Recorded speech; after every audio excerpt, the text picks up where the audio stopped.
The brew has got to be some High Life from that cigar brewing company. The beats has got to be the NoEmotion album called 8 Hour Erection, because that album go hard.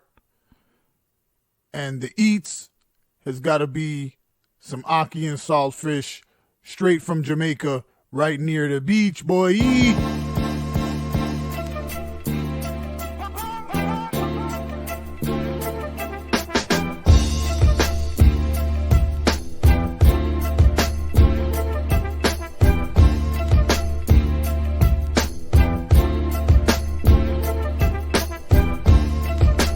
BrewsBeats&Eats, the podcast. Welcome back. Thank you for coming back. And like every other time, we got a special guest with us. Before we get to know the special guest, I want to give big shout outs to Atlantic Barbershop. Shouts to Resh, Mr. Brian himself for opening up the space to us. Check them out, Atlantic Barbershop. Make sure to get over to Booksy. Schedule your appointments. Come out, get the fresh cut, whether it's a bald head, fade, dreads, whatever you got. Somebody here to help you. Fully sanitized and safe and healthy and clean. That's the experience they give you here at Atlantic Barbershop. You know what's up. Peace. Let's get into this guest. This is something else, man. This guest we have, it's a visual component so you can see who my guest is, but I'm going to talk my talk anyway. This guest, we're going to get into it, but I'm going to ask him eventually. Might be the origin of meme rap, if that's such a thing. If not, he's definitely a pioneer of it. Down with PNV Records. He's got a gold mask. Who he is, don't ask him. No emotions.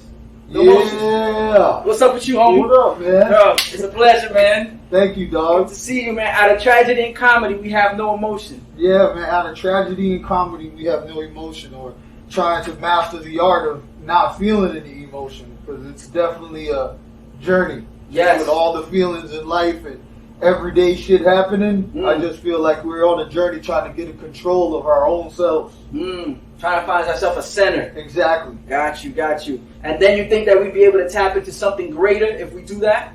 Oh, hell yeah, man. Like, just myself, the way that I was a year ago compared to now, it's like two different fucking human beings, man. It's like, but it's really me realizing, like, let's just say something as simple as, when somebody would piss me off, my first instinct is to punch them in the face, right? Yeah. So now I'm like, I think I'm done fighting. Okay. You know, I'm done letting people get under my skin. I'm going to have control of my feelings. I'm going to realize that I do have more than just anger. You know what I'm saying? Gotcha. That I heard someone say that a lot of us think that the only emotion that you should show is anger, because the other ones are too soft or weird, or they make you the perception of other people. But I'm accepting all of my emotions, you know what I'm saying? And I'm trying to be more public with it. Dope. Public you are, but before we get into where you're at in the public now, how did this all begin? NoEmotion, it all started out as, well, the style was created first, and the style was created because I fell in love with a show called Robot Chicken.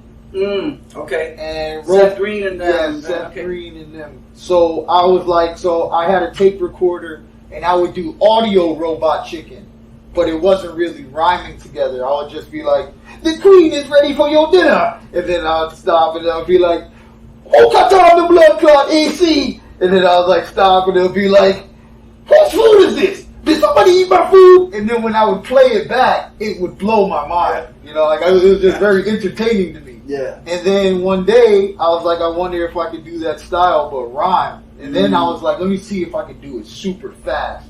So I fucking just, I did it, bro. Just like, open the door.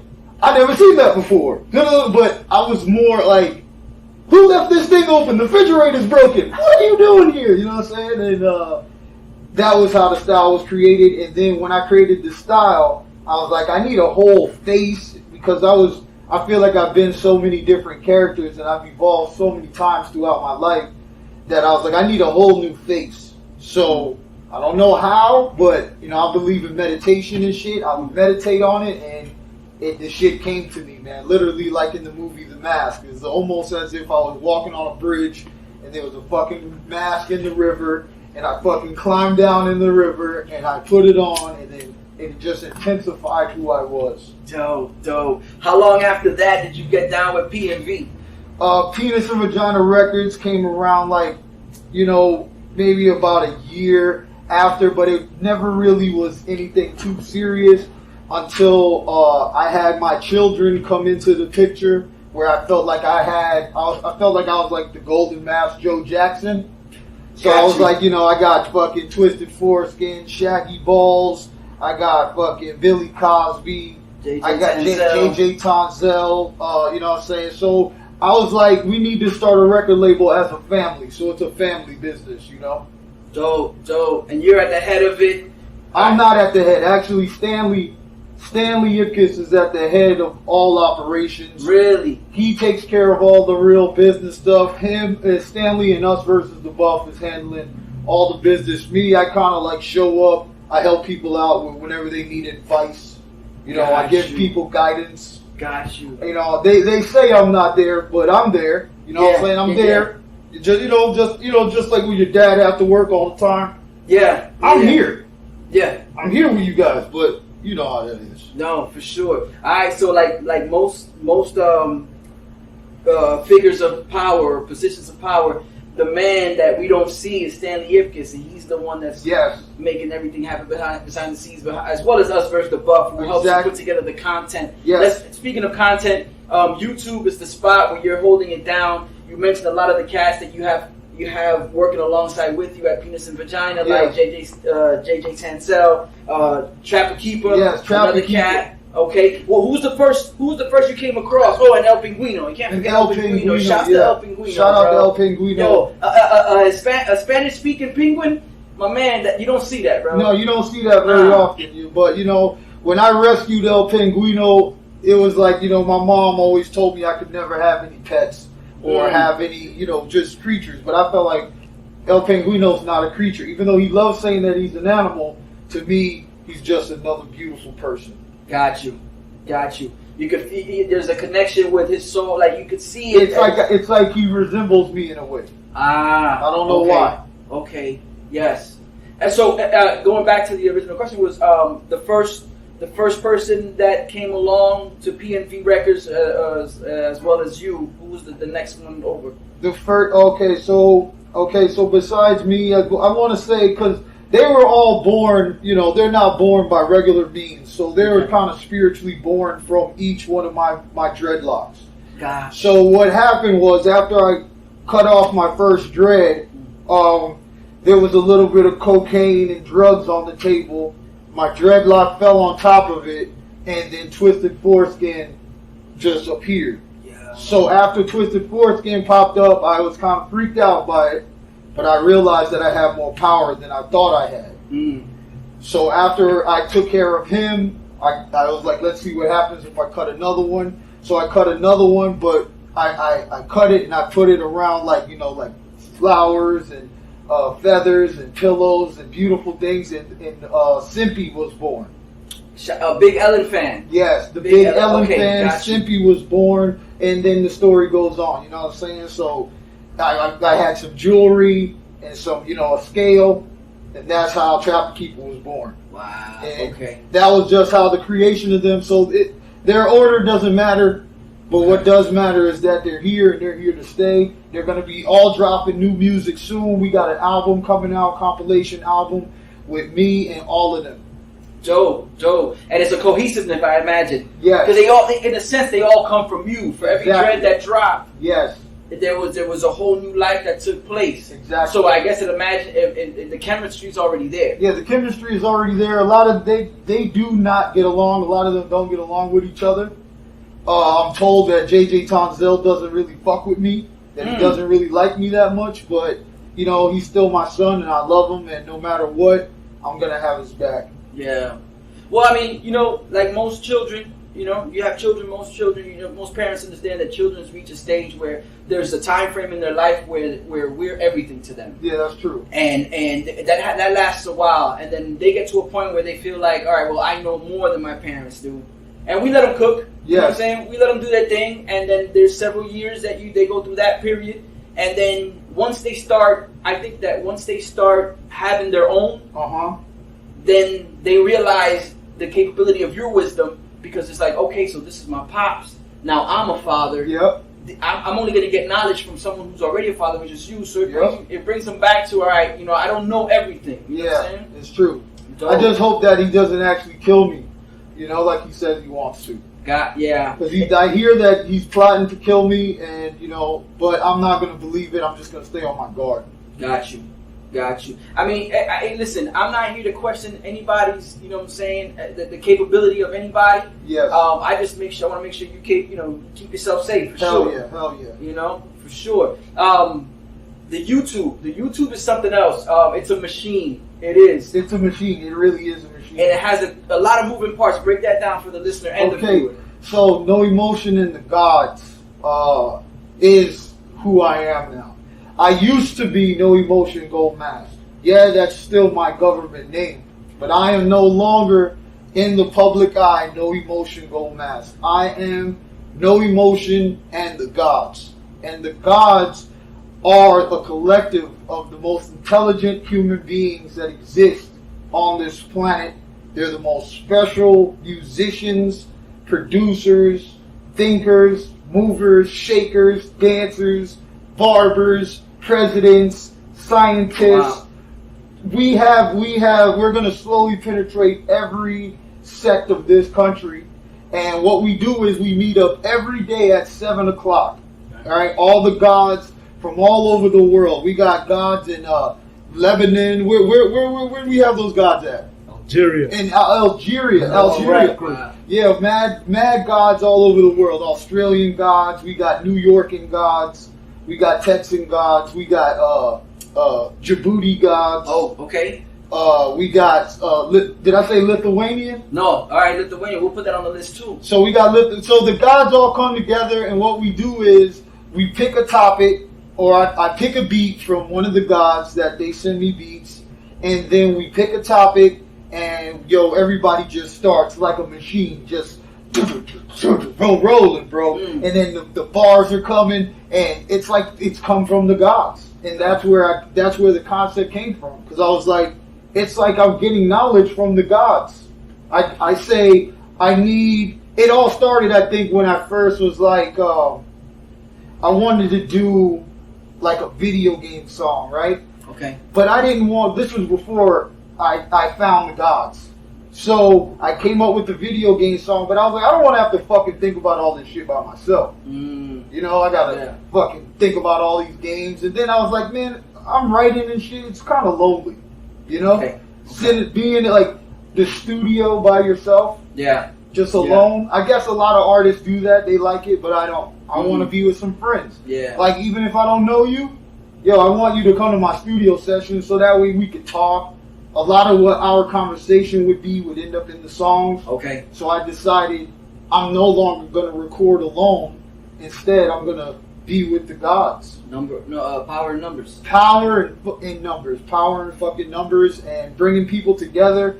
It's kind of like every song is like one of those quilts that the world sewed together. Patchwork joints. The patchwork joints, and then one day, finally, we're going to get a helicopter that's able to fly over all of our music and work, and it's going to cover the whole world. Wow. I'm visualizing, and maybe this is just an effect, or how do you say? Yeah, an effect of me being within the presence of the gods and those that you bring with you, where I could see that aerial view shot of it, and it's one of those pictures or paintings where it's the further you go back, the more it makes sense. Yes. Like it all starts to, like up close, it doesn't look like much. Sense. Yes, you're right. Once you start to pull away from it, you're like, and the further you go back, because now if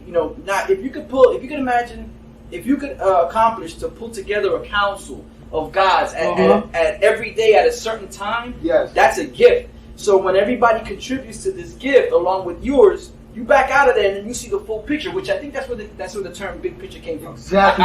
You're right. Yo, that's where the term "the big picture" came from, bro. Boom, bro. That's it, man. That's beautiful, man. I've witnessed, and I think this also comes from me actually getting involved too. I've jumped into YouTube Live a couple times, and I see it in motion. You know what I'm saying? And you dropped some dope bars that were used. Dope. You know what I'm saying? They did get used. Excellent. So that's awesome. So. And the best thing is that when one of the gods, like when we release the song, right, and one of the gods go to the video or to the Instagram and somebody says their bar. I don't know what they feel like, but I can only imagine that it has to be really dope. Yeah. To be recognized for your brain through another person. I don't know, man. Like, some people might look at what I'm doing. Like, I always try to find a shortcut, right? Like, work smarter, not harder type shit. So I've always been that type of dude. Like, even with video games, with anything I do, I look for the glitch. Got you. I'm always searching for a glitch. Like, I always thought I should have been a game tester. Yeah. Because I know how to keep doing the same motion over and over until I figure out the easiest path to do something. I see. So by me doing the music, I learned how to do, like, the songs that we make in the live stream happen quickly, but without the gods, it happens even faster.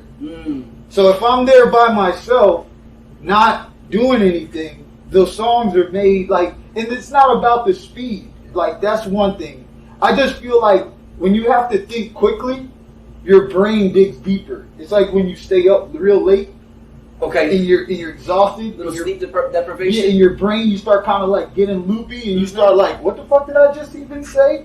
Like, you get loopy. So when you have to think real fast and on the spot, and you're putting pressure on yourself to think, you start saying, I don't know how to explain it, but you start pulling shit out of the fucking universe. You just start pulling shit from your psyche, from your subconscious, from shit that happened to the day, because you have to think, I have to say something now. Checkered box, I want to play chess, or you start looking around like, speaker box, I don't know, I want a box. Yeah. You know? Yeah. Shit like that. So it's like my brain, and then I evolved it to having a book.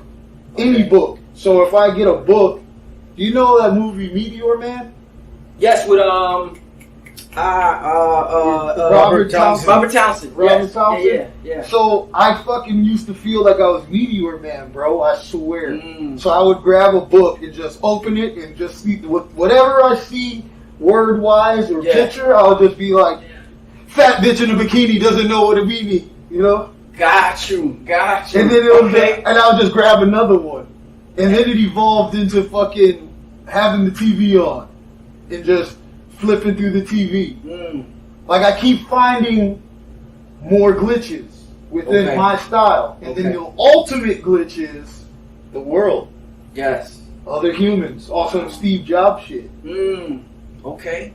Like, yo, my skill is to bring people together, I think. Yeah. And I think my other skill is to inspire people to also figure out their thing and figure out how to do it to the max.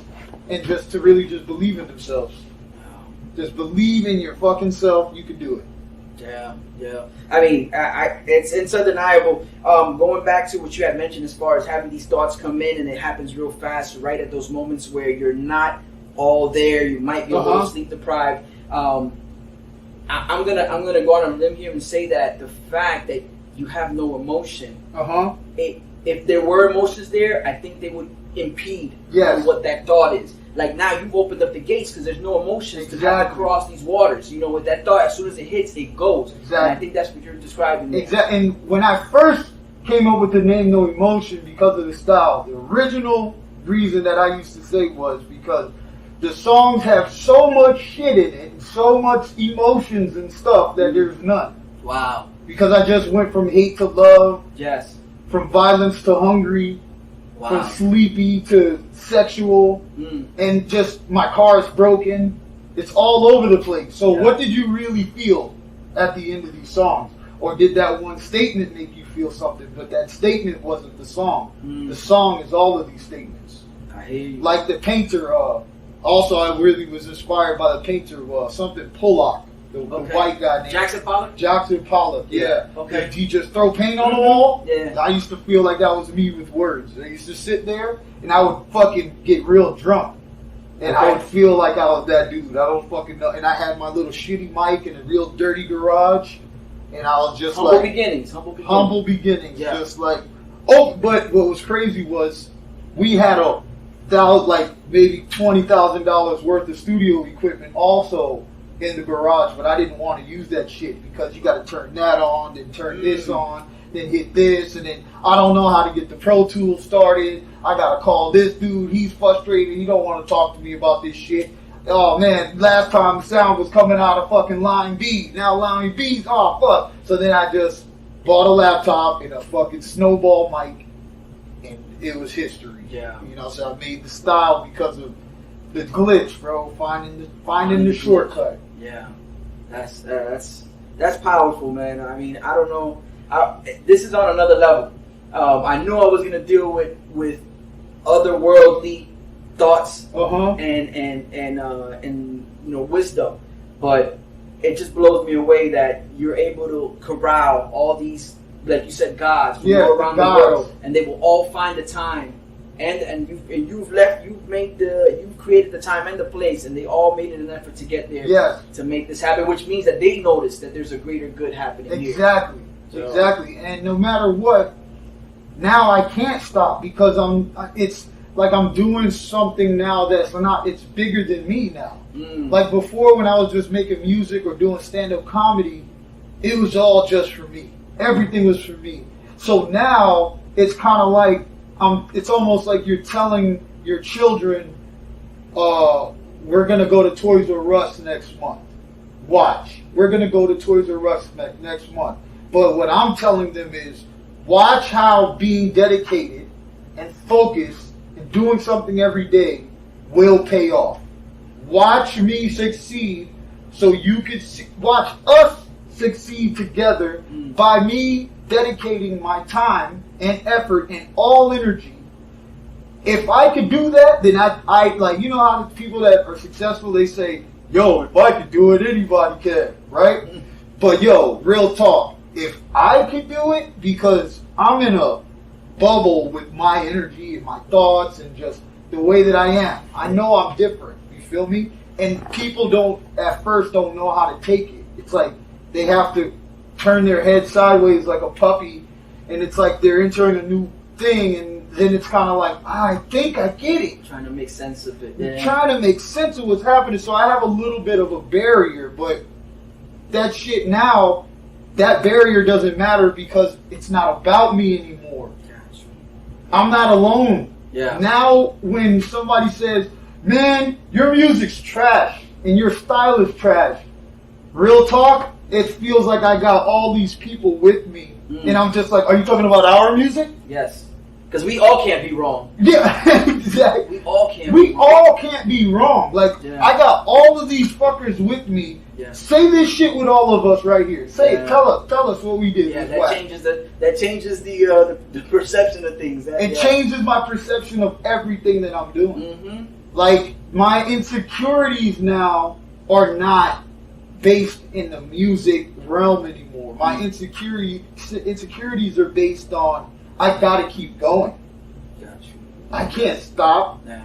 What a disappointment. Yeah. I would be to myself. And people constantly tell me, bro, you can take a day off. Like, you can fucking chill. And I'm like, no, I can't do that. That shit'll fuck me up. You know what I'm saying? Yeah. We're at a session 130, 82 music videos dropped every day due to me and Us versus the Buff. Every day a new song, every day a new video. Even the videos is a glitch. You know what I'm saying? The idea hit me, and it felt like I called him right away. I'll never forget that conversation we had. Wow. It was just like, boom, I was like, bro, I got an idea, bro. But like, and it worked. And then he was like, bro, we can fucking release a video every day. Yes.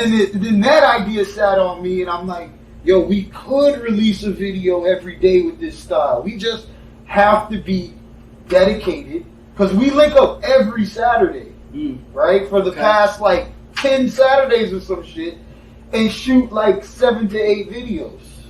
Damn. And standing still is painful. Oh, listen. Yo, why do you think mannequins are so high paid? Bro, I get it. I do see. That shit is like the last video shoot we were shooting, right? And I'm sitting on this hot ass concrete brick, and it is burning my ass cheeks up. I mean, like, I'm thinking like, yo, are you really about to sacrifice being able to sit down comfortably? From this point on? Yeah, from this point on for the next few days, are you ready? Are you really willing to do that? And my brain was like, no, you're not willing to do that. Please reposition yourself. And then I repositioned just a little bit, and it got even worse. Ah, damn. But it's all for the love, man. So I mean, they don't call you no pain. They call you no emotion. I know, dog. Because you're gonna feel the sensation that something burns. That's right. Damn. Do you find yourself in those moments where you're sitting there for 3 minutes and change and standing still and drawing all your? Do you feel that you draw the power from the gods to make that happen? Yeah. I do. Tap into it? I do feel that way. What it is like I'm thinking about them, and then what happens is when I'm staying still, it's like a form of meditating, right? That I'm thinking about everything that we're doing and why we're doing it, and then I start feeling my body like way too much.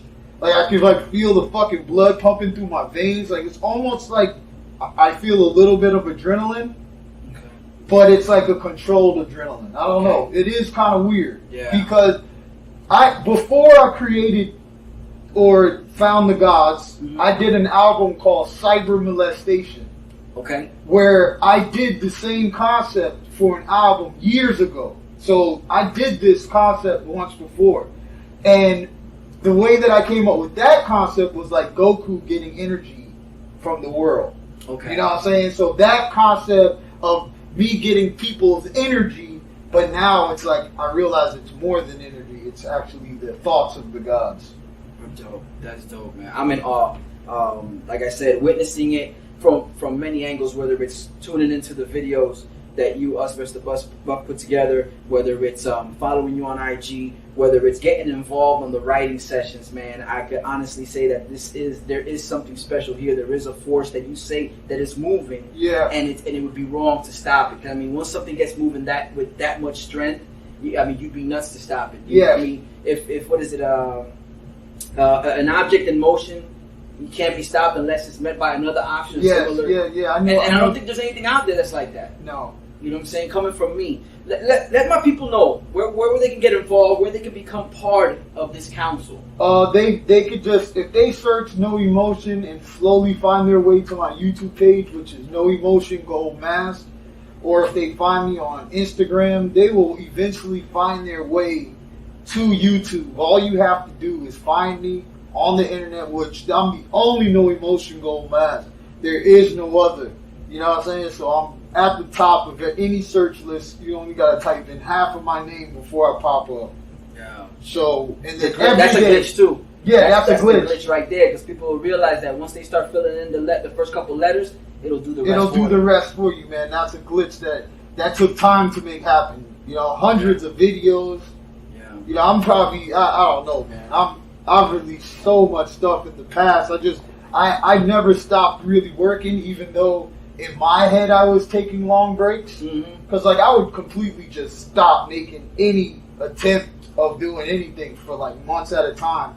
But I would do so much music in a 2-month span because of my style. That to the world it seems like, damn, you dropping another thing, golly. It's like I never stopped. Big beer, little beer, big beer, little beer, big beer, little beer, beer, beer, beer, beer, beer, big beer, little beer, big beer, little beer, big beer, little beer, beer, beer, beer, beer, beer. BrewsBeats&Eats the podcast, and we have reached the Brews portion. I still got no emotion with me, and there's a rhyme in there somewhere. We just haven't figured it out, but that doesn't mean we can't. Yeah. No Emotion, this is the segment where my guest takes the time, samples 4 beers, and gives us their thoughts on them. So what I got here is 4 different style beers for you to try out. We're going to go from your left over to the right. You can reposition the flight if you need to. Whatever's easiest for you, you can pull it closer to you if you want. Okay. And then while we drink these beers, we'll talk a little more about beer. Matter of fact, I think I'm gonna consider Big Beer, Little Beer an unofficial song, theme song to BrewsBeats&Eats. Yo, let's do that.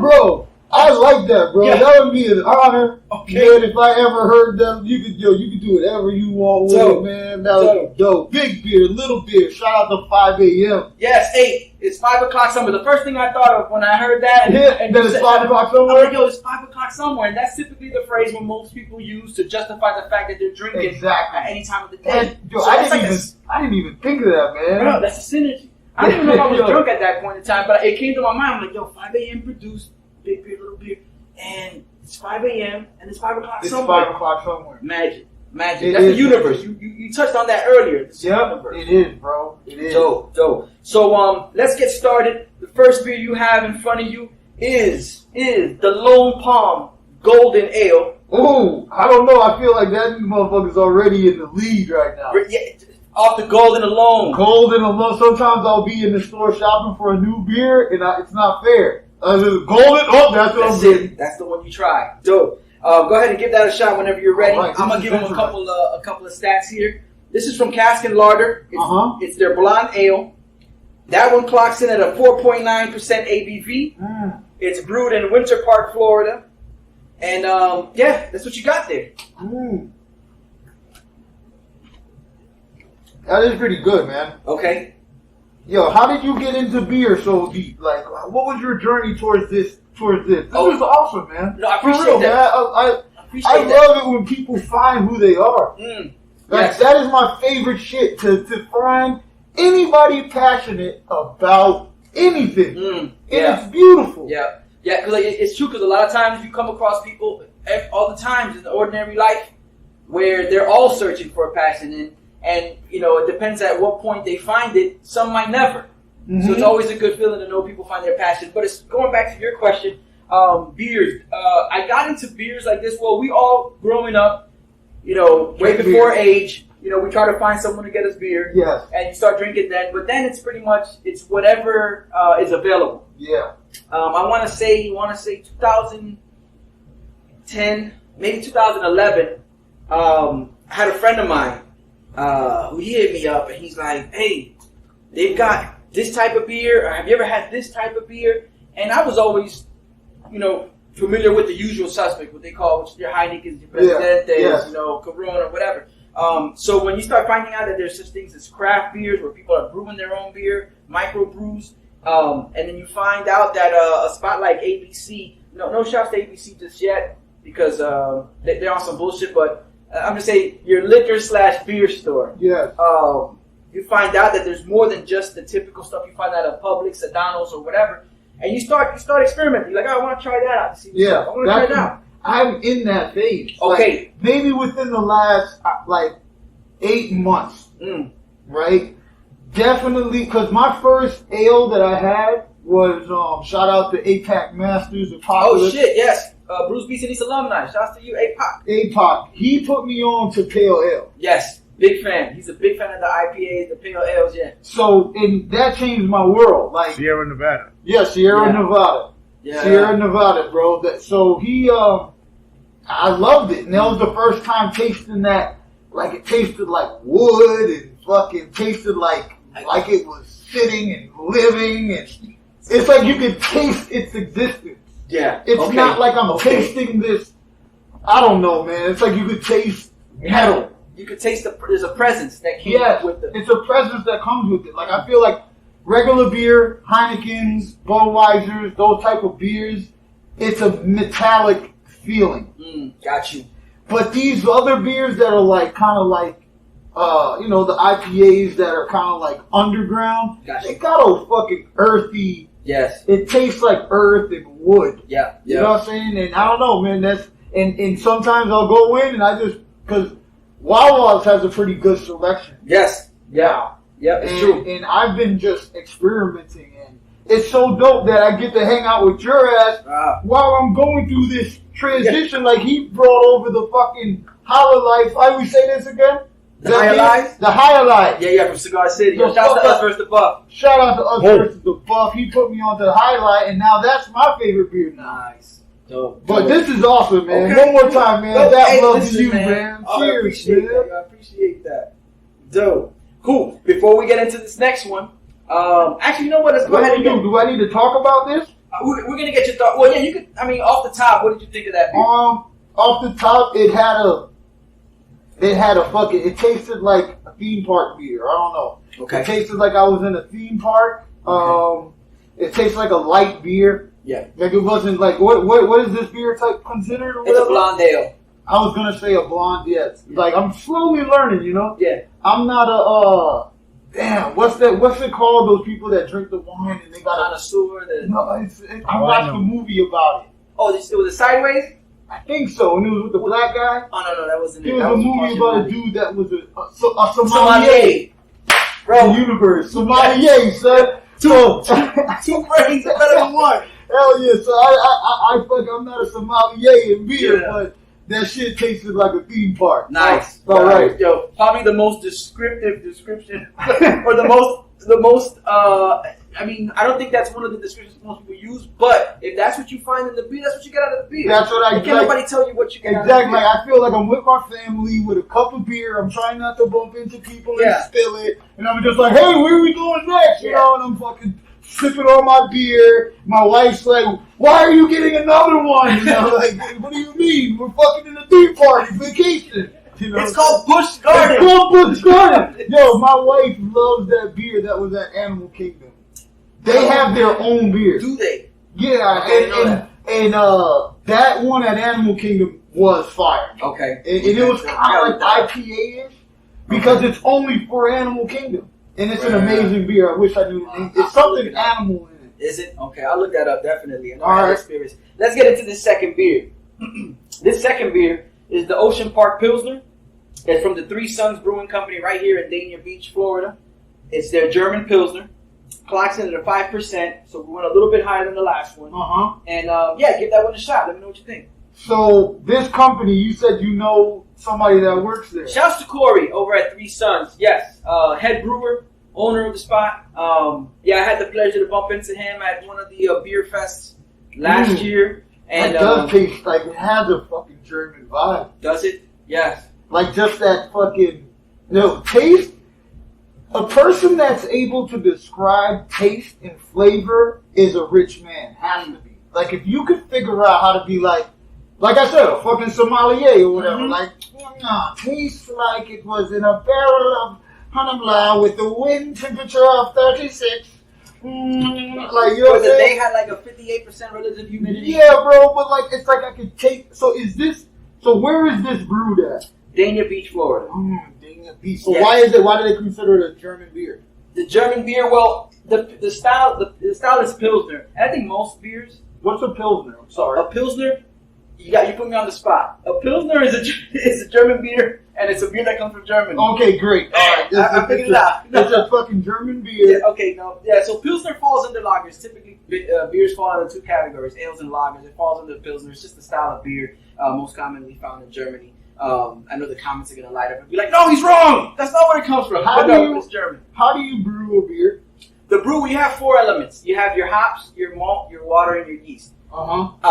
So there's a process that involves where you take the hops and you make a mash out of it. And I'm going to butcher that too because I haven't brewed my own beer yet. Okay. But as long as you know the... But there's the 4 ingredients that are involved. And they'll usually take a mash, they'll drain it down, they'll sift it. And then temperatures involved. Yeah. Yeah. You think that with a podcast into season 2 that I would have this information? I'm sure, but it's there. But it's coming. You've seen it and you've heard it before. Yeah. It's like I can't fucking it's like I can't explain to you how to open Pro Tools. The line B, line A. I can't fucking explain it to you, but if I had to, and my life depended on it, I'll fucking do it. There you go. You know what I mean? Yeah. Somebody tell me, your life depends on it. You have to have a beer brewed by the end of the week. Then I would open up that kit and I would give it a shot. For real, but this one right here. What do you think? Was pretty good. Okay. I'm gonna tell you at the end of this which one of these that I'm probably, if I see it, I'll definitely buy it again. Okay. So now, this one is in the lead over this one. Okay. So right now, the Ocean Park Pilsner is one step ahead of the Lone Pond. Yeah, that tastes like I could, what does that taste? That tastes like I would enjoy being at a sports event. Okay. Okay. Like if I had that at a fucking sports event, cheering on your favorite team, cheering on my favorite but showing team, very little emotion, like no emotion. little emotion. Fucking when the camera, when they put the camera on the jumbotron, I'm just gonna fucking write love on everybody like that. You know what I'm saying? I'll hit them with the fucking LOVE, hit them with the circle, the V, the E, boom, and everybody's like, damn, I love this guy, and I don't know why. I write it on them. People always ask me, yo, what the hell is up? What are you doing with your fucking hands? What is this magic? I'm literally just. When it all started with the hand thing, I would go on stage, and to make myself feel more protected, I would just write love on top of everybody's head real fast. So I look at everybody, go to my head, put that one in my energy, write love on him, on her, write love, and go around the whole room and just try to scribble love on over everyone. And at the end of the show, everybody's like, man, I fucking love you, man. Bro, you disabled them from the beginning. I just say, they don't even know that I'm doing magic. They don't even see that I'm doing magic, that I cast a love spell on them. And then when I'm finished, they're just like, yo, I don't know what it is. But yo, what you just did was hilarious and it was fun. It was funny because my shows are really dope. Like, and I didn't always talk this big or whatever, but I know now that when I have a show, that shit is entertaining as fuck. You know what I'm saying? Because it's like, I'm a pretty decent stand-up comedian. I'm not going to say I'm the greatest. But Hannibal Buress fucking walked in on one of my shows one time. Really? And I was by myself. It was an empty show. Like hardly nobody there. But supposedly this nigga came in and watched me from the back. I didn't even know that he was there. The next morning he hits me up. And he's like, yo, I want you to fucking, I want to see, he said, I want to see if what you did could work in front of a real crowd. He was just so kind of like, what is this shit that this nigga is doing? I wonder if this shit would bomb or work in front of a crowd. So that nigga fucking got me to open up for him at Gramps, fucking super packed stand-up comedy crowd, and I killed that bitch. But I was not a trained comedian. I fucked up with like, you know, the whole, I was supposed to fucking do some shit where I introduced the next person and da-da-da-da-da. I was supposed to pass the mic off in a certain way. I was so used to being pampered by open mics. Yeah. I was not ever a part of like the fucking major shows. Yeah. So I did that, but the nigga paid me like $500. Wow. I love Hannibal Buress, man. Yo, shout out to Hannibal Buress. Shout out to Hannibal Buress. Oh, he's a real sponsors. nigga. Yo, Hannibal, sponsor the podcast whenever you're ready. Fucking Hannibal Buress. I love that nigga, man. Yeah, for sure. That, you know, what's crazy is that you didn't know he was there. I didn't. You didn't even get the chance to hit him with the. I didn't even write love on him. You didn't have to do him. It's like he already knew that he was witnessing some great shit. Without he realized he saw something that was different. Down. So, let's take a pause real quick. Okay. Yeah. So we're on our third beer. Three. That's it. Before we get into this third beer, I know you mentioned earlier, Highlight, you're testing the grounds with different beers now. Yes. And your Highlight is kind of like the one. Mm-hmm. What was the very first beer that you remember tasting? Or not the first beer, or the first beer experience, the earliest beer memory? My earliest beer memory was fucking Steel Reserve. 211. 211. The area code. Fucking Steel Reserve was my first one that destroyed my world but made it great. And then my second main beer was Old English. Okay. I mean, when I was underage, my bed had bottles of the big Old English bottles all under there. My mom one day decides to go fucking clean my room. Why are you doing this shit, Mom? You don't never fucking clean my room. But today, she goes under the bed, finds all the bottles, finds all my fucking cum socks. And it's just like a fucking dirty New York alleyway with like practically rats and I had all these, listen, this is a true story, bro. All these bottles, cum socks with ants living off of my cum on the bottom of my bed. And my mom saw, I think it started because she followed the trail of ants. So she seen the trail of ants and it led her, it led her to a fucking cum sock being devoured by a colony of ants, and then lifted the bed and found like 15 old English bottles just underneath the bed, bro. Yeah. Just a guess. What was she more surprised to see? The cum socks or the empty 40 bottles or the empty core bottles? I just remember having a talk about alcoholism. She didn't even, I think she didn't even bring up the cum sock, but it was gone. Yeah. I knew there was a few of them down there that I kept saying, I really need to take care of this. I'm running out of socks here. I'm running out of socks here. I'm running out of fucking socks here, and I think I need to do something about this. But before you could, she swooped in, went to clean up the room. Cleaned up the room, probably followed a trail of ants, singing and dancing, happy as hell. All the worker ants. All the worker ants. I mean, this ant colony probably got so big and strong. These niggas is out here committing murders in my name because they got my DNA. Wow. But that's a real story, man. Wow. That's the earliest beer memory. That's my beer memories, man. That memory won't go away. Because I would drink a whole OE and then jerk off. Bro, I didn't know that was you know, I didn't see. I didn't realize it was so connected between the two were hand in hand. It was like old English cum sock, and they would be right next to each other, just chilling on the ground. Joe, let's get into this third beer.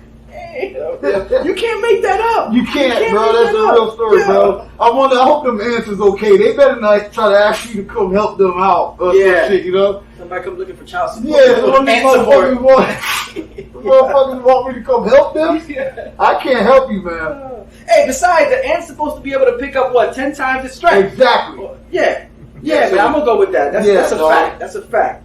Yeah, let's get into this third beer. That one right there is the Phase Change, and it's from Lagunitas. It's an IPA. This one comes in at a 7.4%. So we're picking up steam here. Whoa, that does taste strong. And that's coming out of California. Wow, it tastes fruit. Okay. Got the citrus, maybe a citrus feel. Yeah, that citrus, like that's good though. That was pretty strong after, like, it lingers around. Yes. This I don't really know. This tastes like I'm at a fucking foreign friend's house and their uncle's like, try this fucking beer, man. The uncle who's been in the corner getting drunk for a while. Yeah, the uncle getting all drunk. He's just like, you have to try this fucking beer, man. And I'm just like, all right, man, I'll try it. And it tastes like that. He's back there in the corner. Yeah, he's back there. Everybody's tired of his antics, so nobody want to drink with him. Yeah. He's the one that doesn't know better. He's like, yeah, come here. Yeah, come here. Come drink some of this shit with me, youngie. Yeah. Come here, youngster. Dude. This shit is good though. It has a morning vibe. Like, I feel like if I had this beer and I woke up way too early, like I do most days, I could be whispered into drinking this beer at 7 o'clock in the morning. Okay. And considering making my brain think it had a splash of orange juice. Yes. Citrus. Yeah. It has an orange juice vibe. Got you. And I don't see nothing wrong with drinking sometimes in the morning, just not all the time. Don't do it, guys. Yeah, it's not good. But if you got to do it, if you got some cold pizza, maybe one hot beer, because the fridge is broke, because the power get cut off, you got to wash that pizza down. Yes. Definitely. True. Like a champ. This shit, I feel like it's getting better as it goes. As I'm drinking it, man. Okay. Oh man, this is nice. Okay. Yeah, man. See, now you know why exactly that uncle's back in that side of the house by himself drinking. And the next thing you know, you walk back there and say, "Yo, you got another cigarette?" You know what I'm saying? No doubt. That was good, man. Okay. Cool. The last one. That one I've been looking at. It looks like pineapple juice. It does. It's a hazy. Very hazy. Yeah. It's very, like, bro, that shit looks like concentrate. Yeah. Fresh squeezed beer. Like somebody brought a beer fruit and just wrung out. There's not enough beer fruits. There's not enough beer fruit laying around. Why is that, man? I don't know. We need more beer fruits. We gotta get somebody on that, man. Plant a beer tree or something. Yo, but you ever went down one of the rabbit holes of watching animals that eat the fermented fruits and get fucked up? I've heard of it, but I've never watched it. One day, You will go down this rabbit hole. Okay. And you will be highly entertained. Really? Because the fucking animal starts eating the shit and he's looking like, you know, and the thing is they say, like, this animal knows exactly what the fuck he's doing right now. He's eating this fruit with the intentions of getting fucked up tonight. And then the nigga is fucking eating the shit and then you see him like, man, I don't even care if a nigga come and try to eat me right now. It's almost like they're so afraid of dying that they need a little release. Got you. I'm gonna eat this fucked up fruit. It's gonna take me away from that. It's gonna take the fear of death out of me. Like, before he ate that fruit, that nigga looking around and shit, you know what I'm saying? Ears all perked up. Then when you see him eat, the nigga be chilling on the tree like this. It's like, man, I don't even care, man. Let a fuck-ass owl come fuck with me. I don't even care. With Don't Worry, Be Happy playing. Yeah, don't worry, man. Fuck that owl. You know what I'm saying? I don't even give a, what did the fox say? I don't give a fuck. Yeah. The fox did say, let's get into this fourth beer. Fourth beer. Bob. This one's the Hops de la Vista. Yo, that's a dope name. Get to the chopper. That was a bad. This is the best one. This is why I don't do impressions. Hops de la Vista. Calling it? Yo, I'm calling it. This is the best one. Okay, well, let me hit it with the stats real quick. Tarpon River Brewing, Hops de la Vista. Hops de la Vista. It's an IPA. It comes in at an 8.5, so it does damage. If it was an earthquake, it'd be hurt. That has to be the alcoholic and be like, this is the one. Yeah. This is the one. my peer demon was like, this is the one that you need. This is yeah. And I'm like, yes, I'll take another one of these, please. Can I get it in an extra large? Search no further. Search no further. Right. Okay. We need to get us versus the Buffalo Cup of this. Yes. If that one cup would magically appear somewhere. Yo, I'm about to fucking pass that off camera right there. Handle the business. You gotta let him multitasking over there. Yo, that shit is good, man. Bro. Get fucked up. Yeah, that's what this thing is constantly saying on my tongue right now. Yo, it's so good though. It has a fruit vibe like this one. But it doesn't have the back end. But it doesn't have that fucking lingering taste. You're right. And then it has the essence of get fucked up. You know what I'm saying? Go holler at that girl. Go tell her ass is beautiful. You know, this shit is just whispering to go get a fucking... It's a motivational speaker. Yeah, this is a motivational speaker in your fucking liver right here. It's the Gary V of beers. Yo, this is, man. Shout out to Gary V. I can't wait to meet that man one day. Oh, dope. Yo, NoEmotion. You kind of touched it. No, you didn't touch anything. I didn't touch nothing. It's on camera. Nobody got touched, man. You kind of touched the topic of what's the best, what's the worst. You started off early on with the second one being better than the first one. Yeah. Where are you at now? Now that you've had the Hops de la Vista. Okay, so the Hops de la Vista, like I said, where's the can? Let me see it. So the Hops de la Vista, is this shit really called Hops de la Vista? Wow, it's really called, and it got the, what kind of fruit is that? That's the hop.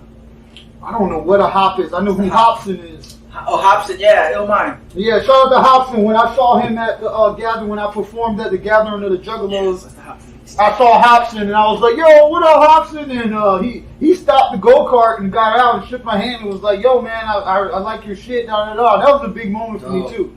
Because I got a lot of my growth because he had a contest like fucking years ago, and I entered the contest, and I got a lot of people that realized that I was fucking special. You know what I'm saying? That I was on the fucking cool bus. Don't mean to cut you off, but there is a segment for that, and I want to get a little more into that. Do it. But that's the beat segment. But go ahead. So right now you got the Hops de la Vista number one. Yeah, number one. Number two would be the Three Sons. The Three Sons with the Ocean Park. Bomb.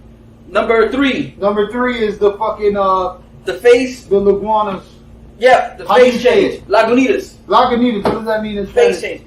It's a small lake. Or lagoon. No, Lagunita, a small lagoon. Lago is lake in Spanish. Lago. Yeah, but that's Lagunita, so it's a small lagoon. Lagunita, and then the fourth one is my theme park beer. The Lone Palm. The theme park, man. Yes. I would buy that shit. Like if I was in, you know what I'm saying, Busch Gardens or somewhere, I'll be walking around that bitch spilling it on somebody's feet. Yeah. Dope. A trip to the theme park isn't complete till you spill your beer on somebody's No, feet. no, it's not. You every time I buy a beer, it gets spilled on somebody, and I have to apologize. That's it. As long as you did it with love. Yep. Yo, No Emotion, you got me over here sampling beers along with my guests. This is a great thing. That's beautiful. I got the burps coming up. But yeah, man, you started on the story. So let's wrap up this segment. This is BrewsBeats&Eats. That was the Brews segment.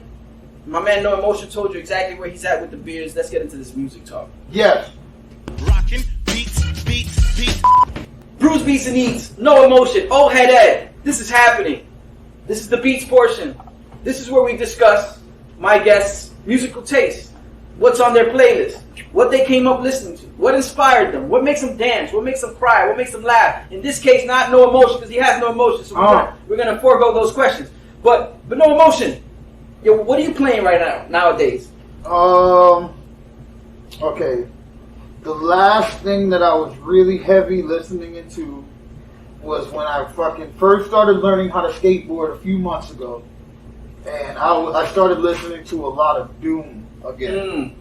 I was going back to the Doom era, and then after Doom era, listening on the skateboard, I went down a deep Michael Jackson spree of just listening to all of his shit. Okay. But if I'm gonna play music right now, it's usually gonna be like some Bob Marley right now. Gotcha. Some like good vibe type shit. Yeah.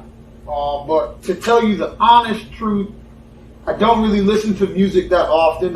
Right now I'm more listening to I'm listening to like motivational speaking with beats behind it.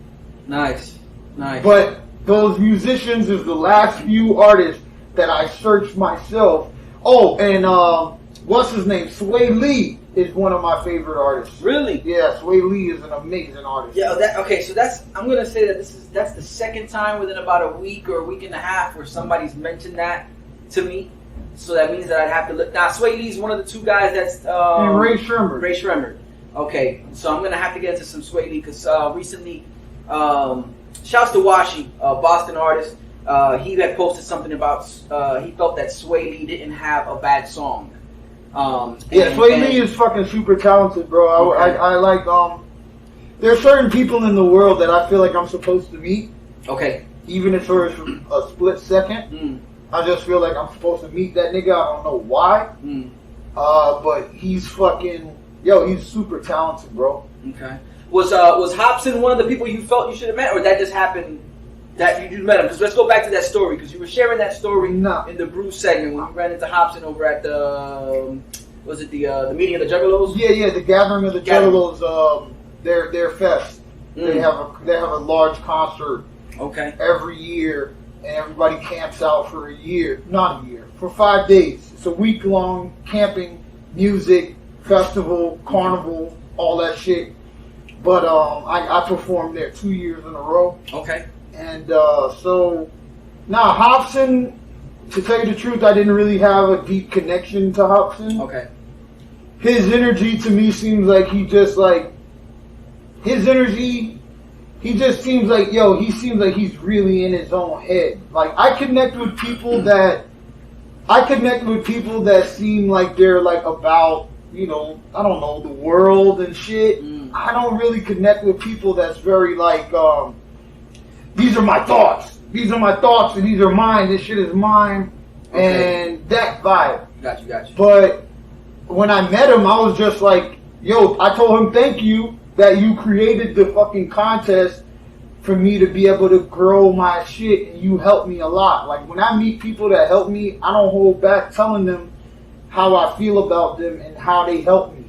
But I was never really a big fan of his. One of my fans told me to enter the contest, and that's how I found Hobson. Got you. Okay. It's the same way I created No Emotion, and then one of my fans told me, you're like MF Doom. And I was like, who is MF Doom? So I had the mask. And then what's crazy is, I used Doom's beats before I heard Doom's voice. Wow. That's wild. So you weren't familiar with KMD, his early renderings? Okay. Nothing at all. Wow. I fucking found his beats through some random chance of science. Okay. Never heard his music. Never listened to him. I rap on his beats. People are telling me, yo, you're biting doom. Biting doom? What? My style, I never heard what I'm doing. I go listen to Doom. He's nothing like me. No. But I was like, God damn, this nigga's dope. Yeah. I said, holy shit, I might be in a little bit of trouble with this whole mask, with the mask, with the whole, you know, but it's two different universes. Yeah. Completely. Definitely. And, but people kept comparing me to him in the beginning and still to this day. So what I did was I did a song called Fuck MF Doom. But that's subtle. But it's Fuck MF Doom, girl, because his mask is way better than mine. So through the song, I'm giving him props for how dope he is. But of course, people will just read the thing and be like, oh, you said fuck MF Doom. But I'm like, listen to the song. The hook says, don't fuck me, girl. Fuck MF Doom. He's way better than me. Yo, that it takes a big man with no emotions to come to the conclusion of this and be able to say, hey, listen, don't fuck with me. Don't fuck with me. Fuck MF Doom. Go give him some pussy. You know what I'm saying? If he don't tear that shit up too bad, I'll hit it after him and be proud. I'll fuck that bitch after MF Doom did it. Okay. Shouts to MF Doom. Shout out to MF Doom, man. Yeah, I hope one day I get to meet him. But I don't feel like I'm going to get to meet MF Doom. There's certain people that I feel like I'm gravitated to. Okay. I just feel like if I do get to meet him, that'll be dope. And I feel like he should have, you know, if he exists in this realm and everything and he know I exist, he should have at least been like, hey, what's up? Yeah. To me. Yeah. I just feel that way. Yeah. Because I've been going hard. I've been going keeping it tight. And fucking, I just feel like if I was in his position and everybody's like, because he's been contacted about me and all of that. Oh, I'm sure. But I understand that he's in his world, he's in his reality. Yeah. I'm so beneath him, and the world is probably beneath him. He's probably such a fucking regular human being, because I'm a regular human being. Yeah. You feel me? Mm-hmm. But he's probably super regular in, like he said, he's like, he said some shit like he don't really like rapping, but he got to pay his bills. Wow. You know what I'm saying? So it helps when you're that talented, even though you don't like it. Yeah, even though you don't like it, but man, you know what I mean? Okay, so who can you see yourself collaborating with? I know you've had features like the likes of H2O. Yeah, H2O was with you. A lot of features. Features. Was it I had a whole album of features called Golden Orgy. Really? Yes. Okay. How many tracks on that? Like 15. 15 tracks. Yeah, like damn, so it's a long orgy. Yeah, it's a long orgy, bro. Wow. Who else featured on there? Bro, I had a bunch of people on there, man. I wish I could pull it out of my ass right now. But it was features on top of features. Features on top of features, bro. Well, again, an orgy. An orgy. On top of, You get it, bro. Yeah, man. That's exactly okay. But who would I want to feature with right now? Oh, let me think deep. Oh man, I think I want to get a feature with Lil Wayne, man. Okay. Lil Wayne is amazing. True. He's like, I know he's now getting his flowers and all of that, you know. But Lil Wayne, bro, Lil Wayne is amazing. And then I would want to get a song with Lil Wayne and then have Noriega do my ad-libs. Wow. Just have him act, not just tell Nori, yo, Nori, go crazy. Because Nori was one of my favorite artists growing up. Because his ad-lib, he's the ad-lib king, bro. That nigga created, to me, that nigga made ad-libs, bro. Wow. He made ad-libs the fun part. What? Yeah. In the background, it's like this nigga he rapping a whole nother verse behind his verse. That shit used to fucking make me feel so energized, man. And I don't know. Yeah, I definitely want to incorporate him on a track where he's doing the ad-lib, bringing that same type of energy. Because it would probably match your energy. Yeah, and then when I was younger, another artist that I really fucked with was a nigga named Tracy Lee.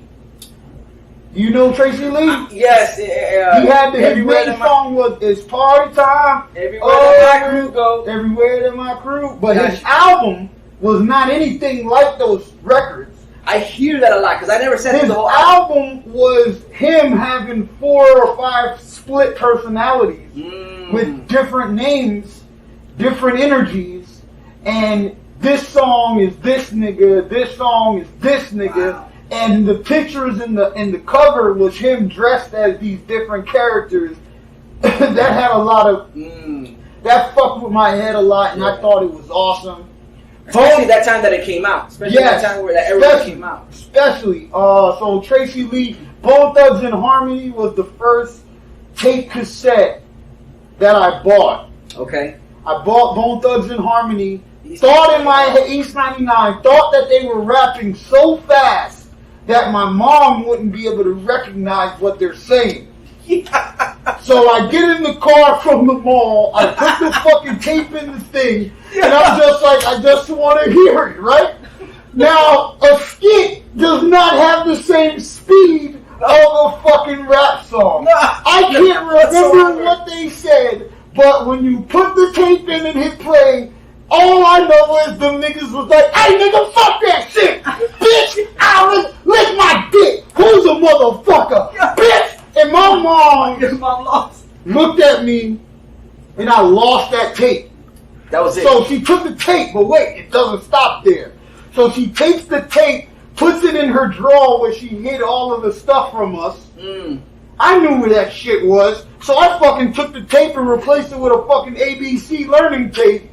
Put that bitch back and came back and was listening to Bone Thugs and Harmony East 99, my nigga. Yeah, you found the glitch in the system. I found the glitch in the system. To put another cassette. You are not gonna read. You are not gonna open up this fucking tape cassette and read Bone Thugs and Harmony East 99. You just got the cake. That's all you need. You good. Yup, and then then the statute of limitations is over, so your moms can't really be mad at that. It's like, exactly. You're good. And then my brother put me on the Black Moon. Oh wow! Okay. And my brother started. Yeah. So I got on the Black Moon. Duck Down Records. We met them. My uncle was like one of these niggas that just was well connected. Cause my cousin is Madball from Poison Clan. Got you. Like JT Money. So I always grew up around musicians. Dope. Like my uncle was tight with the Fat Boys when I was a little kid. Wow. So I used to hang out at their crib sometime. Okay. So I didn't know what was going on, right? But once I got older, my brother was like, yo, we live in this world with rappers, right? Yeah. He kind of was like, you should start writing. So I started writing because of my brother, because he was fucking a dope rapper to me.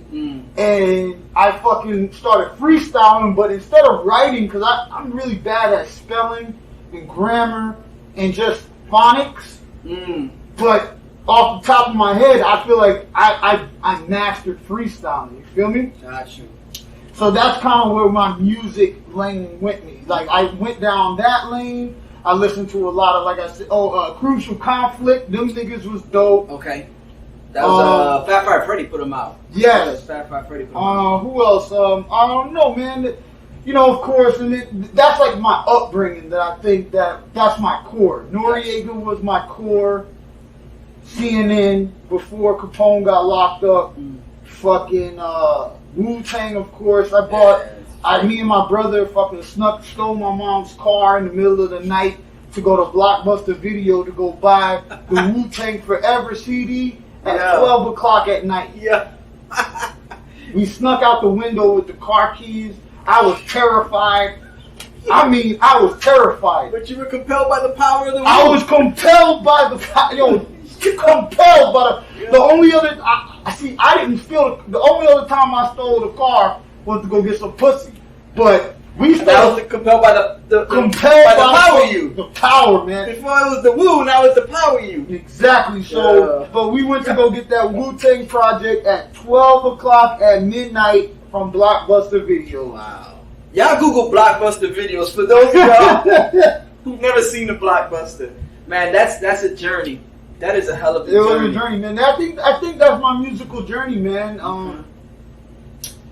I think that's like, and then after that, you know what I'm saying, after I started becoming my own rapper, music was kind of just, I was absorbing it. And I used to feel like I can't listen to too much like a whole person's album because then I'm going to start rapping like Got you. Yeah, it become part of you by osmosis. Yes, it's like I just started absorbing and then you worry about maybe putting out that same content. Exactly. You don't want to do that. You know what I'm saying? But I always listen to music though, you know what I'm saying? I listen to what the fuck I guess is going on. I listen to more underground music, especially us here in Miami. I watch our videos from Miami Underground way faster than I'm gonna watch the new fucking Migos or the new fucking The Baby video. You know what I'm saying? Like if Serum or Art or fucking my homie Dashes Clay or just us. Like I'm just more connected to our world here. Which brings me, perfect segue, brings me to this segment sponsor, WVCC, Life Radio. Tuesdays and Thursdays. Shouts to H2O. If you want to get a taste of what NoEmotion is describing there when it comes to South Florida hip hop, you've got the Backyard Barbecue Hour. Yes. Get over to Twitch. Download the Twitch app. Get over to Twitch. Register. Do whatever the hell you have to do. Get in the chat. Get involved. I mean, you're going to find us there. And you're going to find some of the illest South Florida hip hop out there. And I don't know, man. I don't know what everybody else is doing because I'm just not. But I wish I could figure out how to get in tune in other cities and other states. But like, yo, bro, like I feel like the motherfuckers that we have here that been going hard and grinding and shit. Like this is a talented. Whatever's in the water here that creates the Florida, man. It's also in the water with our music. Yeah. I mean, I'm from here. Yeah.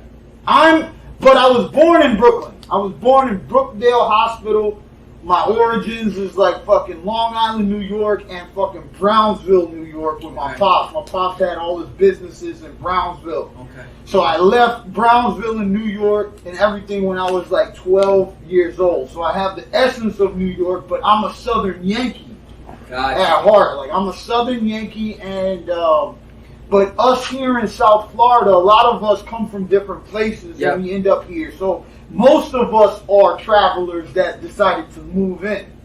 Yeah. So we live here, we move in, but once we start sipping the tea, once you start sipping that Florida water and that fluoride get in your brain, it starts changing shit and you start morphing and megamorphing. Man, I don't know, man. I love Florida, dog. I love this place, man. And it's crazy how the world picks on us. Yeah, they don't understand it. Well, it's easy to do that from the outside looking in. Exactly. But when you're in the inside and you actually get to see everything and take it all in, then it changes the perspective. Yeah, I think we're crazy because there's just so many different cultures here. There's a hell of a blend. You know how they say we're a melting pot? Yeah. Like, bro, melted? Does it get more...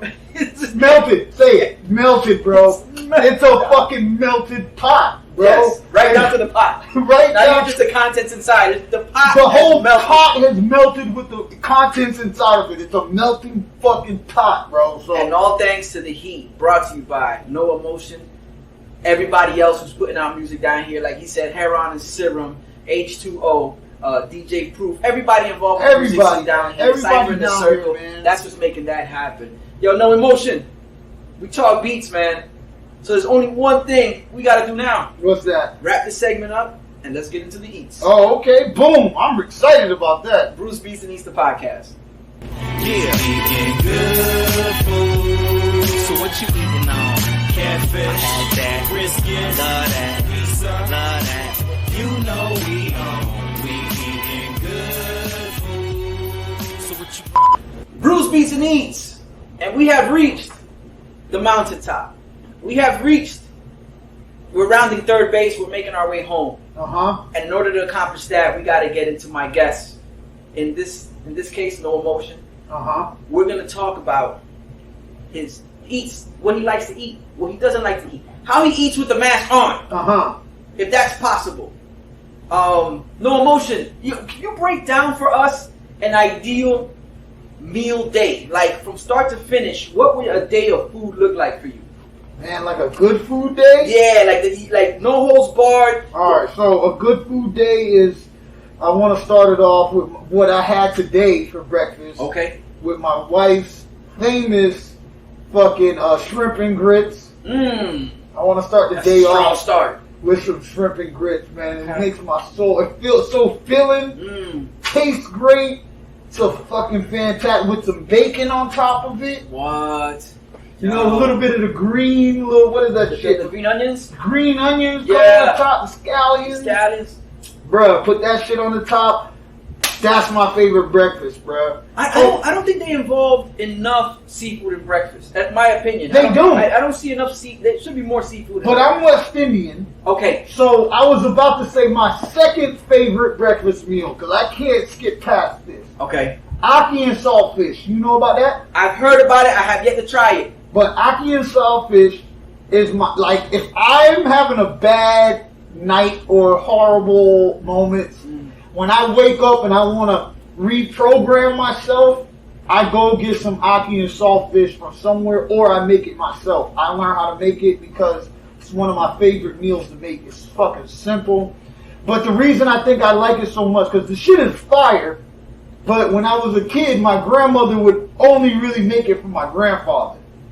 Really? So we would only be able to get like a fucking taste of it. Wow. Y'all got cut out. Y'all got cut out. It was like a delicacy. Like this nigga would have a plate full of it, right? And then all of us, I understand now. Okay. Cause this was his favorite meal, and the shit ain't that cheap. Got you. So he's got a big plate, and there was like 10 of us in one crib. All sitting at one fucking table together. 10 of us. Like the food that niggas didn't like, we would throw it on the floor. And you gotta talk to the nigga who's in charge of cleaning up for the night to make sure, yo, I threw the fucking potatoes under the table, nigga. So, Aki and saltfish was my favorite as a kid, and now it changes my whole mood. It makes me feel loved. Aki and saltfish makes me feel alive. It makes me feel connected to my family. It makes me feel connected to my grandmother. Also, for breakfast, eggs, any form of eggs, no matter the flavor of eggs in the morning, reminds me of my other grandmother, my southern grandmother, because when I was a little boy, she used to make us eggs so much. When I was like 8 years old, we went to the doctor and they said, this little boy got high cholesterol. Yeah. Because of all these fucking eggs, right? Wow. And I was so in love with grandma's eggs, I started crying. Right? I was like, oh, you gotta cut back on the damn. Get no fucking eggs anymore. You know what grandma did? We got home and she made me some fucking eggs. No doctor's gonna tell no grandma. no doctor's gonna tell no fucking grandma that her grandson can't. That's your West Indies grandma. Yo, this is my southern grandma. Because I got two grandmas. I got one grandma from Jamaica and one grandma from South Carolina, got from you. like the deep South. Okay. Everybody, come on now, come that hospitality. Yeah. So, that. Okay, so now for lunch, I'm a soup guy. Okay. I fucks with soup. You like your fluids? I like soup, bro. Okay. Clam chowder. Really? Top of the list. Okay. You fuck with clam chowder? Nah, that's why I say It's always with me out. Is it because the niggas I hang out with are always on that no homo shit? The niggas is always on that no homo shit. And I'm like, man, this clam chowder good. Hey, man, that shit gay. You drinking this clam chowder, cum chowder, like, nigga. Was that Fight Club where it was like the waiter came to the table and was like, don't order the clam chowder, or was it the mushroom soup or something? I can't remember. Because they were like in Fight Club, there was that scene where he's got all his legions of people that follow him through this Fight Club, and I guess he convinced them, because it was all anarchy. So he convinced them to fuck up I think it was the clam chowder. I'm not sure. Yeah, somebody in the comments, let me know whether it was the clam chowder or the mushroom soup. But there was one soup where they're like, yo, don't order that because we tampered with it. Yeah, to put it mildly. So clam chowder, you're big on clam chowder. I'm big on soup. So for lunch, I would like a fucking sandwich toasted with like good ass meats and bacons and lettuce, and I want to fucking dip that sandwich into the soup. Either it's fucking clam chowder, tomato bisque, lobster bits, some French onion soup. You dip that bitch into the soup, and then, bruh, soup in a sandwich, bruh. That shit's amazing, bruh. Watching a good show with a soup in a sandwich, amazing. Unparalleled. Unparalleled. And then for dinner, it gets too wild for dinner, bro. Oh, well, that's this podcast is made for the wild. Yo, we already discussed most recently, my most recent thing is, I was hanging out with Us versus the Buff. We ordered some fucking pizza and fettuccine Alfredo from Amici's. Okay. And goddamn, this shit. Wait, Amici's. I see. Okay, nobody's sponsoring the show. But we talking about Hollywood Pines? They have one in Pines. They have one everywhere. Okay. Okay. But the fucking pasta was so delicious. I went to his house with the intentions of doing mad work. Yeah. Mad work. We're gonna do this, then this, then this, then this. I ate the pasta and my brain was saying, nigga, fuck all this shit. Coma. The food coma. Lay your ass down. Us versus the Buff is over here like, yo, did you do that shit yet? And I'm all like, yeah. Bro, it was the most intense moment. Like, I was like, you can't disappoint him. Don't disappoint him. Push past the pasta. Push past the pasta. Bro, I fucking was just like, yo, after a while I said, yo, this is who you are now. Just give up. Just do your part. So I love pasta. Okay. I love Alfredo. I love chicken Alfredo. I love lasagna. I love, Alfredo is one of my favorites. Stuff, I like Italian food. I must have been Italian in another life. Yeah. I don't doubt that. I just want to fucking eat some fucking pizza, you know? Yeah. It's fucking down on my balls. I want some fucking meatballs over here. Fucking some goddamn ravioli and shit. But, I love that shit. I like, I'm trying to really think, man. I like some jerk chicken. I like, for dinner, I like Italian. Okay. For breakfast, I like Jamaican. For fucking lunch, I like, what is that? What we is like Americana, I guess. American, because American food is trash. What is American food? Hot dog, hamburger? Yeah, that's the question. Is that like I said in traditional American food? Yeah, we said in a song, spaghetti is white people's soul food. But that, I imagine that spaghetti doesn't compare to some real good Italian spaghetti. No, it doesn't compare at all. Yeah. Because their spaghetti is going to be that Kraft, fucking add some powder, sprinkle a cup of water. Yeah. Make that shit happen, and then it's all fucking good. You know what I'm saying? I mean, a burger's not bad, but the burger, what makes the burger so great is what you put on it, not necessarily. Yeah, that's true. At its core, the burger. That's true. Get a piece of beef and some bread. I fucks with okay. Another place that I hit there's a restaurant called Los Tacos. Okay. I fucks with tacos, and I fucks with Mexican food. I think it started from high school with the Mexican pizzas. I think it was just the name, even though it was a Mexican pizza, but the fucking Mexican and the pizza and the flavor and Can I get 2 Mexican pizzas, please? I just remember that. And ever since then, bro, when I went to a real Mexican restaurant, where everybody's actually Mexican, it's not no Taco Bell, it's not no Chili's taco, bruh, that shit is amazing. But did you find, you know what? You just brought up a pretty good point. The Mexican restaurants I've been to, I've never seen a pizza there. Like, I've never seen them put Mexican pizza. The authentic ones don't have Mexican pizza. I've never seen a real Mexican pizza at a real Mexican restaurant. Because it's like a fucking fortune cookie. Fortune cookies was made in America, man. Yeah, it was after the fact. It's after the fact. Yeah. Some motherfucker was all like, take a pizza and a pizza, put it together, it's a Mexican pizza. Yeah. Sprinkle some fucking tomatoes on the top. You want some sour cream on that? You want some sour cream on the top of a Mexican fucking pizza, bro. Fuck that. Oh, man. And then desserts. Okay. Desserts. I eat my food with my dessert. Always. So if I'm at a restaurant with the intentions of ordering my dessert, it confuses the waiter or waitress. And I'm like, I need it with the food. And they're all like, blah, blah, blah. And then they bring me the food, and I'm like, where's the dessert? It said it's in the no. I need it with My food. So what's the science behind that? To go from the sweet, to go from just the sour to the blah blah to the sweet. From the sweet to the this, re-clean the palate with some water. Like I, my wife and my family, they've been fucking with me for this shit my whole life, even my mom's. Like, yo, and I'm like, but I want the cake. Like, I won't eat. If I know there's dessert, I need the dessert with me. If it's available, it gotta be right there, right along. It needs to be right there with the dinner. Red velvet cake, top of the list, with some Bluebell ice cream. Whoa. Yeah. What's your favorite ice cream, bro? The ice cream, the brand or the type of ice cream? Because the brand matters. The brand does matter. Bluebell is strong with me. I like the fact that they portion out. They got small servings. They do have the small servings, but I buy the big jug. You go big one, but I can't keep a big jug of ice cream at the crib. Then I get on my back way fresh. It's just I just go at it. You go in. I'm not supposed to. Watching some shit. But as far as a brand, I know.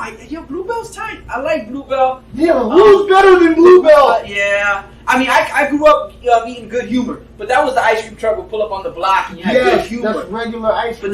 But no, as far as what you bringing home, Edie's was alright. Edie's is alright, but no, I think Bluebell's there. Bluebell's there. I love. Okay, another dessert. My favorite dessert is the guava and cheese pastries that the fucking Latinos have created for us. Oh yes. Those motherfucking pastries are the greatest thing ever. I understand that it's a breakfast, but to me, it's a dessert. Yeah. For my meal to be on the side, and I'm happy that it's there. Nice little triangle giving me some geometry to my meal. Yes. Added some fucking geometry. Keep the meals geometrical. You know what I'm saying? Fucking, I got, sometimes I'll fucking fuck everybody up. I'll have a circle plate, a square plate, a triangle plate. I'm really big on geometry. Okay. One time I ate a bunch of shrooms, right? And I was in a whole nother dimension where all of the doors were circle. And I realized that we live in one of the easiest dimensions because all of our doors are square. Rectangle squares. But think about the resistance of a circle door for every fucking door. It's a lot of work. Yeah. But I went somewhere where I saw all circle doors, and then I was watching it. I talked to my oldest daughter about it, right? We're watching an episode of the fucking Simpsons. They have all circle doors in one episode. I think the only time I've seen circle doors is Lord of the Rings in the Shire. Ah, you're right. Yes, where the hobbits live. Yeah, their you're doors right. were circles and arches to go in from one room to the other. Not necessarily doors, but the walkways. Yes, just walkways, just into That's another. the hell of a carpenter. Like for a carpenter to get a circle door, it's crazy work. The sphere, the right, crazy work. I mean, I asked my daughter. Enough. I asked my daughter that. I said, "Why do you think that is?" She said, "Because it's way harder to do." I said, "You're absolutely fucking right." No. So that's my dessert. Dope. My drink with my food is Arizona iced tea, top of the list. Okay. You fuck with the green tea or? I fuck with the regular Arizona iced tea. Yeah. And a glass of water, because I like to sip my Arizona iced tea, then sip some water to clean the palate and start fresh. Yeah. You know Hunger Games? Yes. You know the scene where the people are eating and throwing up so they can continue to eat in the train? Yeah, okay. I want to do that one day. Really? I think that's called bulimia, though. No, it's not, because I'm not doing it because I look in the mirror and say, I'm so fat. Okay. No, it's a day. I'm going to eat 100 pounds of lobster. I'm going to eat all of this fucking pasta. But I'm going to eat it, taste it, enjoy it, get full, throw it up, and then eat some more. I think you just described the 4th of July hot dog eating competition. Is that what they do? I mean, come on, man. You can't put down 70. What did the dude do this past 4th of July? They got to throw that shit up. They might die, right? Something's not right. They have to get sick after. They gotta get fucking sick. But yeah, man, that's one of my things that one day I'm gonna secretly do that. Okay. Especially like when I get like some like good amount of money and I'm fucking kind of low key balling. I'm gonna get a fucking hotel. I'm gonna do it like a fucking drug day. I'm gonna get mad location. Yeah. Rent the room. Close the blinds. Close the fucking blinds. Like out curtains. Mad food from all my favorite restaurants. Nobody's gonna know how disgusting of a human being I am. It's gonna be my little secret. And there'll be no evidence of it. No evidence. I'm gonna fucking eat and then be like, oh God, I guess it's time to eat again. Oh God, these chicken wings are so delicious. Bro, I can't wait, bro. But I can only do some shit like that when I'm really balling because I want a bunch of expensive shit, bro. Oh yeah. You know that way you can say I've thrown up food that you can't afford to buy. You can't even afford to buy it, bro. That's an ill flex, but I don't want to flex on the world. No, because this is gonna be you. Like the food channel. The food channel, man. I understand why they're there, but goddamn the food channel, man. Sometimes you ever be hungry with nothing home, and you'll sit there and you can't pull away from that channel. You got a hungry. You're starving. No, but it's usually your hungry ass girlfriend watching this shit, looking at your ass. Got you. Like, why the fuck we ain't eating creme brulee and fucking goddamn shrimp and lobster, motherfucker, man. Yo, but crab night, crabs. Okay. I thought I could never get full off. I think I can't get full off of crabs. I'm gonna tell you why. I'm gonna tell you exactly why you and maybe several other people can't get full off of crabs. I want to know the work you have to put in to get to it. You burned off those calories. Bruh. I'm gonna say it now. That's what's happening there. Because I always tell the story. I went up to Rustic Inn one time. My favorite spot. With a couple I go there for every something. When I got my GED, I went there. All the occasions. Yeah, you bring the. Oh, no, I bring the occasions for Rustic Inn. My mom was like, "Oh my God, you're gonna get married. Let's go get fucking Rustic Inn." Yeah. I pulled up to Rustic Inn. And I was sitting there with a group of friends. We were all sitting there, and everybody puts in their order. And I do not order a damn crab. I ordered the gator bites. I think there was some shrimp involved. And they all looked at me like I was out of my mind. They're like, "Yo, how do you pull up to Rustic Inn?" Yeah. I don't know how I'm feeling right now. I'm looking at you like, what the fuck are you doing? And I'm not even there. Yeah, check this out. So after it's all said and done, I'm sitting there eating my food, just having a ball. Enjoying everything, it all tastes great, and everybody's hammering away, and fighting for these little using their tools for these morsels. And after it was all said and done, I'm full, and they're all looking at me like, "Yo, we're still hungry." Still hungry? You need to order another $40 bowl. But it could be because they worked off. They burned off their calories. That's what I'm saying, man. I need to. Man, you might fuck around and make me go buy some crab tonight and just say, "Fuck life, fuck money," because I don't know, man. Money is one of those things where that shit come and go. Yeah. Some people don't never have it. I don't have it much, but I have it and I'm blessed. And sometimes I think I need to just enjoy my palate. Yeah. I need to go, because I used to buy crab a lot when I was a heavy gambler. Okay. I used to play blackjack and casino war, right? Okay. So I go in there, walk out of there with some crazy bread, right? Pay off my phone bill and then buy mad crab. What? Damn. The greatest shit ever. My wife. And then when I finally had to break down why money was fucked up, I was like, what about all those crab mates? You know what I'm saying? That was my argument point. Oh, we had crab night fucking 14 times. Remember that when we watched? Yo, you had to support the crab habit. How else do you support a crab habit? Who gotta support this fucking... The kids want crabs now. The kids asked me last week when we gonna have crabs again, Daddy. What am I supposed to tell them? I haven't been going to the casino lately, you know what I'm saying? You know what I'm saying? But I think that's in a nutshell. Yeah, that's all my favorite foods, man. Dope, I think I tapped on all my. Oh, definitely, man. Yo, you were thorough as hell, bro. You took us through a journey. That was definitely from beginning to end, man. Yo, I couldn't ask for anything else. Yeah, that was definitely my food journey right there, dog. That shit made me hungry as fuck. Like, my palate and everything's all over the place. All your senses are firing off. Yo, I want to eat so much shit. And then I'm going to go home. My girl's going to have some shake and baked chicken on the table or some dumb white people shit.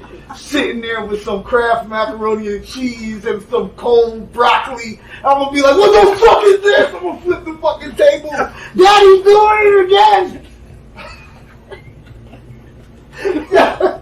Yo, Mrs. Goldmask. If you want to avoid that situation, listen to the podcast, watch the video. He laid down the blueprint for what it is that he likes. Yo, NoEmotion. One last time, man. Where can they find you? Yo, find me. Search NoEmotion Gold Mask. Absolutely anywhere that you have internet connection or some Wi-Fi. Get some of that shit. Type in my name, NoEmotion Go Mask. Type in Penis and Vagina Records. Watch the videos that drop every single day. Filmed and edited by the one and only Us Versus is Buff. Miami fucking legend. NoEmotion, Miami fucking legend. We out here doing what we do best. Search us up, man. We doing some historical shit every day on YouTube at 7 o'clock. 7 o'clock, go to YouTube, help drop some bars, get your fucking voice heard. NoEmotion is the voice of the gods for the people. Like Suge Knight said, you don't want your producer all up in your videos, dancing and whatnot. Yo, fuck with Us Versus the Buff. Fuck with Us Versus. Fuck with NoEmotion. Fuck with Penis and Vagina Records. We go hard, we keep it tight. My people, there it is. BrewsBeats&Eats podcast. As always, I'd like to thank my guest, NoEmotion, for taking the time, sitting down, talking it up with me. And I want to thank you, man. Bro, awesome. Yeah, I appreciate it. I am glad you enjoyed yourself here. And I hope that's not the beer talking. Shout out to Us Versus the Buff for putting the visuals together for this. Like I said before, shouts to Atlantic Barbershop for letting us come in and do what we gotta do and put together this product for you. As always, you can keep up with me at BrewsBeats, the letter N Eats. If you enjoyed what you heard, tell a friend. If you didn't enjoy it, tell an enemy, tell somebody. Let them know you can find it on all streaming platforms. The visuals are in effect. Thank you for subscribing at YouTube for everybody that did. Stay tuned, there's more to come. And that's it. BrewsBeats&Eats the podcast. Yeah. We go hard. Keep tight.